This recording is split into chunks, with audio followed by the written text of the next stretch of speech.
আলহামদুলিল্লাহ, তখনও চাইনি, এখনো চাই না, কখনো চাইবো না। শুধু একমাত্র আল্লাহ ব্যতীত। আল্লাহ সাহায্য ছাড়া পৃথিবীর কারো কাছে কোনো সাহায্য চাইনি, না পরিবারের কাছে, না আত্মীয় স্বজনের কাছে, না স্থানীয় কোনো বন্ধু বান্ধবের কাছে, কারো কাছে কোনো সাহায্য চাইনি। শুধুমাত্র আল্লাহ রাব্বুল আলামিনের সহযোগিতায়, আল্লাহ তাআলার ভালোবাসায়, অনুগ্রহে, আমার ব্যক্তিগত আত্মপ্রচেষ্টায় আলহামদুলিল্লাহ আল্লাহ যা দিয়েছে, আল্লাহর কাছে তার শুকরিয়া আদায় করে শেষ করতে পারবো না। জীবনের বোঝ হওয়ার পর থেকে, আমার ব্যক্তিগত বোঝ হওয়ার পর থেকে, জীবনের শিশুর লগ্ন থেকে পর্যন্ত চেষ্টা করেছি, আল্লাহ তাআলা সফলতা দিয়েছে।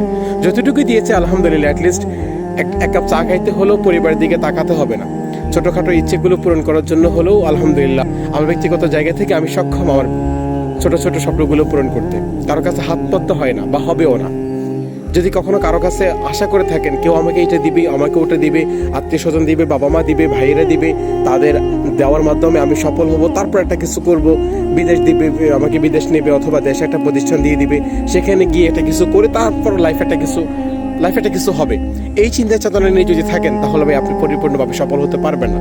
আর যদি আপনি এই চিন্তা চেতনা নিয়ে যদি আপনি সফল হনও, তবে এই সফলতার পরবর্তীকালীন সময়ে আপনার ভিতরে সেই স্বস্তিটা কাজ করবে না, যে স্বস্তিটা আপনার নিজের ব্যক্তিগত আত্মপ্রচেষ্টা করলে হতো। যখন আপনি সফল হবেন, তখন অন্য ব্যক্তিরা, আপনার মাথায় একটা বিষয় কাজ করবে যে তাদের সহযোগিতা আপনি সফল হয়েছেন। কিন্তু যদি আপনি আপনার নিজের ব্যক্তিগত আত্মপ্রচেষ্টায় সফল হতেন বা সফল হন, সেটার আত্মতৃপ্তি ভাই মুখে বলে প্রকাশ করার মতো না। তো চেষ্টা করুন, আশা করি আল্লাহ তাআলা এমন কিছু দিবে যা আপনার কল্পনার বাইরে। তবে আল্লাহ তাআলার ইবাদত করুন, আল্লাহকে স্মরণ করুন, আল্লাহকে আপনার সর্বস্তরে, আপনার সর্বোচ্চ জায়গায় আল্লাহ তাআলাকে বসান এবং আল্লাহ তাআলা ইবাদত করুন, আল্লাহকে ভালোবাসুন, আল্লাহ তাআলার রিজিকের নিয়ামতের শুকরিয়া আদায় করুন। ধন্যবাদ। আসসালামু আলাইকুম।